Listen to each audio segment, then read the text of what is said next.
Doing well.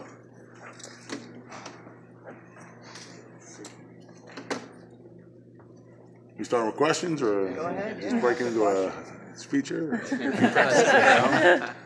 You liking Mason Cole better at tackle or center? Really haven't just playing hard, seeing who goes where. As we go as an offense, as we get through the summer, we'll figure out that first play of the Florida game, who the starters are and where they are. So is the offensive line kind of a long-term project, long-term development then? What do you mean? Like, say you want to take the summer to evaluate this? Oh, I think what's beautiful about Coach Harbaugh is every position is being challenged and every position's open, and we'll find out when we get the game time who the guys are. How important is versatility on this offensive line? Well, I think it's important anytime you have players, when you get guys that can do multiple things, it helps, it helps, alleviate stress. It helps, where you can bring players along. So, you want guys to do a lot of things, and as a player, you also you want the versatility, going forward when you're trying to chase that NFL career. Have you met and talked to Grant Newsome yet? Obviously, he's got a road that he's been on to try and get back. I have met with Grant Newsome, and he's a wonderful, great person. As far as him as a player, I don't handle those questions. Greg, in terms of overall, you say you're going to give it the summer, you're going to give it the fall camp and see what happens in that first game. But at some point, the guys need to work together, or are you not a believer that it can shuffle consistently for a while before you have to kind of cut it off and narrow it down? As far as what? On the line. You mean as far as playing in the same position? Guys, yeah. Oh, yeah. Well, the thing about athletics and the thing about playing is, adversity is going to hit, and it's a physical game.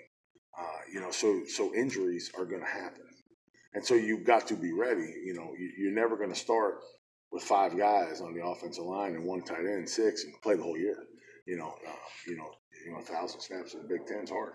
So you guys got to be ready, and we got to have multiple guys ready. And so really, what you're trying to do in spring ball is lay the foundation, the fundamentals, the toughness, the competitiveness. You're seeing how the winter workouts, help them get quicker, stronger, faster. And then you reevaluate at the end of spring and you start a summer plan. And then you reevaluate after 2-a-days and you start a season plan. And so you're always planning on how you're building that group, how you're building the 5-0 linemen, the 11 offensive players, the 22 defense and 33 special teams players together. And so it's a constant evolving plan. And that's what you're looking for. You have a general philosophy on throwing true freshmen on the O-line and getting them in. Some coaches don't like to do that. As in my vote is the best players play. So whoever's going to help us win, I'm all for putting them on the field. Speaking of true freshmen, what have you seen out of Cesar Ruiz and Jermaine Hall? Oh, they're wonderful people, and they're playing hard, doing well. So we'll see. You got to see today's film. In terms of tight ends, in your background, you hadn't done too much of that position specific. So what have you kind of done to kind of be better or be able to handle those guys? Well, from when you're talking tight ends and you're talking about our offense, part of them, part of the run game, and there's certain. Let me answer this way: run game isn't very far off tackles, tight ends, as far as what you do. When you get to pass game, being an athlete is being an athlete.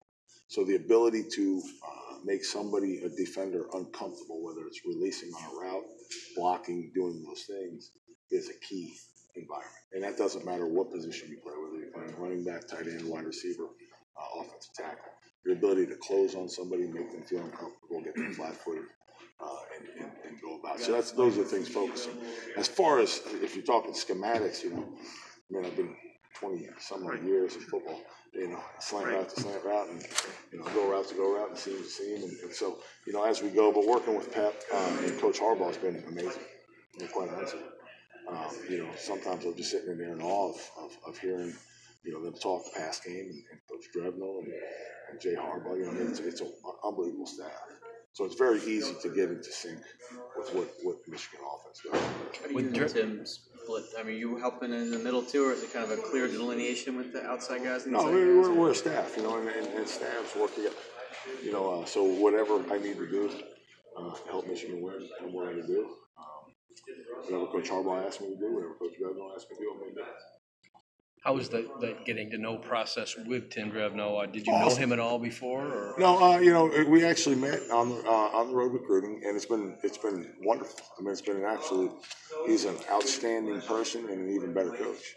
And so, we've had a lot of great discussions on how to block things, on how to handle things, on picking up twists, stunts, and bringing two really good styles of offensive line play and coaching together in that world has been outstanding. So, how are your styles different from each other? Well, my history had been a shotgun spread, in which I know Coach Drevno was there, in Southern Cal, but in here they're a little more of a huddle.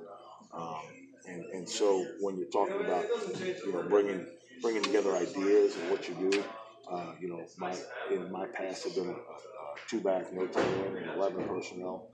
Then coming in here was 3 tight ends, 2 tight ends, and heavy power game. We got a couple of former quarterbacks, Coach Harbaugh, Coach Hamilton, and they're left tackles. And so it's the big bodies using seeing how to use them, learn how to do those things. It's been outstanding. When you say you met Tim on the recruiting show, do you mean this winter or in the past? Yeah, I've met him before. We don't keep in touch. Yeah. We don't live together, but yeah, just we've met, we know each other.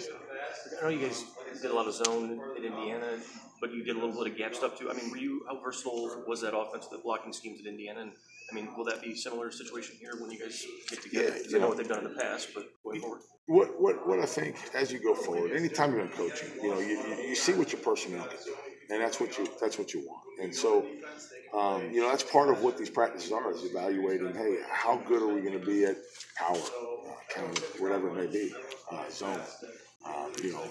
And so, as you're playing, as you're teaching them the fundamentals, you're getting them back in the swing, you're getting them in shape, you're getting all those things, and then you're evaluating, okay, what's best to help us win? And so really those conversations, as far as that goes down the line, we'll see. Again, there's such a wide array of just outstanding football minds sitting in that offensive meeting room. I think we've all probably coached and run, from me playing in the wishbone to, our NFL guys. I think every offense that you can do. So, there's a lot of experience, a lot of just great minds. We have Tyrese now right behind Coach over there, so we have a couple more questions. 1 or 2 with Coach. Greg, this is your second go around here at Michigan. What's the biggest difference between first time you were here with the Rich Rod staff and now, besides the personnel and the coaches? I'm married. Oh. Yeah, I brought a wife. All right. She like Ann Arbor? Oh, loves it. Absolutely. But what else, if you even just look around the building, it's obviously very different. But what else, is there different here? It's one of those things where, you're coming in and really, as far as Michigan goes, Michigan is just an outstanding place, obviously. That's why you come back. That's why you get an opportunity. Working for Coach Harbaugh is unbelievable, and so that's really what, I think I said that when I first came here. It took me about 18 seconds to say yes. And, it took my wife longer, to say yes to me, than it did for us to say yes to him. So you're coming in here and you're coming in with just an outstanding person with great vision, and really, I love just how we attack life outside the box, going to Rome. I mean, I've been in, college football in some way, shape, or form since I was 15, and I never even would have thought of that. And so, to be around a person whose mind, really wants to put the college back in, college football, a student back in student athlete, it's been outstanding to be there. And just, not that any other guys weren't, but his, being around him and seeing him, how he thinks about this has been phenomenal. Greg, going back to, you mentioned kind of like matching up with personnel, was that something that was a concentrated effort when they talked to you about coming here, like, hey, we think you'd be good for the tackles and tight ends, or was that determined once you got here? Oh yeah, no, we when as far as me coming, really it was just more. That was just more, Coach Harbaugh and my opportunity to meet Coach Drevno and just, really talk about, hey, what's the future, where we trying to get to, what are we trying to do, And it was more about that than anything. The personnel wise, like I said, from anything from when I played in high school, I was in the wishbone. When I signed at Florida State, we were an I formation team. Moved to the shotgun spread with Charlie Ward. South Florida, when I first started coaching, we were West Coast with, and then moved to more what today's no huddle spread, 11, 12 personnel. Going with Indiana, a lot of 2 tights, 3 tights, 11 personnel. So it's really just been a wide array. So as far as that goes, football's football. There's only 11 guys that play on the field, and it's 5 linemen. So, you learn, all those different personnel groups as you go. So it wasn't like a clear defined role. It was more or less, okay, he has football experience, you'll fit in somewhere. I think in this world, as we, you're talking clear defined roles. Well, you got Coach Harbaugh, who's the head coach, and we all work for him. And then in that is our hierarchy as far as Coach Revno's offensive coordinator, and so but all of us are here together, just trying to help the players get better. And I think that's something that's outstanding about this staff. They care a bunch about the players and about the player welfare and about development and about those things. And so I think anybody on the staff will coach whatever anybody asks them to coach, and I think that's, happily do it. Greg, you mentioned all those minds in the offensive meeting rooms. You've been on some creative staffs before, but have you ever been around anything like this that guys seemingly are open to doing just about anything? No, it's just been, it really sitting there talking from Jay Harbaugh to Tim Drevno, all the way, Coach Harbaugh, Pat Hamilton. I mean, go down the list, the guys, some of the off the field guys that come in the clinic, Jack Harbaugh, so you're talking about just a collective group of great football minds. And that's just been outstanding. Just how anything from, just how you're coaching a point to, John Harbaugh and bringing, just being around ideas, being around, that thought process, that think tank, per se, of football. It's been outstanding. I've been on a lot of great staffs. These guys this is special. What are some specific things you noticed about Ben Bradenson's development so far? Yeah, it's just so early that we'll see. And as far as those things, you gotta let it play out. Guys have good days, guys have bad days, and you gotta see a collective work for any of our players.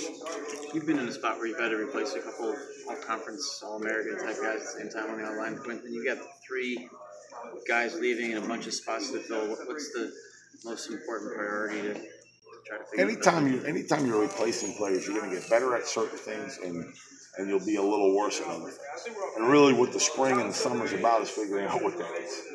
What are we going to be better? Maybe we're more athletic. Maybe we're a little less experienced. Maybe we're stronger. Maybe we're quicker. Maybe we're not. I don't know. And so that's really what this is about, is figuring out what is our talents, what are our guys, how are they, how are they straining, how are they developing, how are they attacking it, and how do we help them do it? And that's really what this is about. So it's, looking back, the guys that left, man, seeing them at Pro Day is awesome. I didn't coach them, but just the opportunity to be around them. Even though I was here when Braden, when we started recruiting. But one of the things that as you go, you got to figure out, okay, what do we need to be successful for this team? And each team is its own unique, group of people, its own unique development. And so that's the fun of coaching. You can't just say, okay, hey, we're going to plug him in, everything's the same. It's developing a guy and his talents and seeing those guys and do that. It's really, probably one of the most satisfying parts of coaching, watching a kid develop and reach a goal. One more question. How did you sell your wife on Ann Arbor? What do you mean? Like, when you said it took her a little longer to be like, oh, No, she took her a little longer to say yes to me, to marry me. Oh, to marry! I was going to say. 18 seconds. I was like, how do you say no to Ann Arbor? Okay, so it took 18 seconds collectively for you guys. For us, yeah. Okay, so there was no marital strife in this decision? No, not at all. All right, Absolutely cool. not. Matter of fact, she's coming over here today. So, hey, there you go. All right. But no, it's been awesome. It's been a great, coming back has been awesome. They're loving it, and so, it's like anything else. It's, just every day, and You wake up, have a great enthusiasm, keep rolling. Are you in the same office you used to be in? Oh, no, actually, no, I'm not. I'm not. Down the hall. Yeah.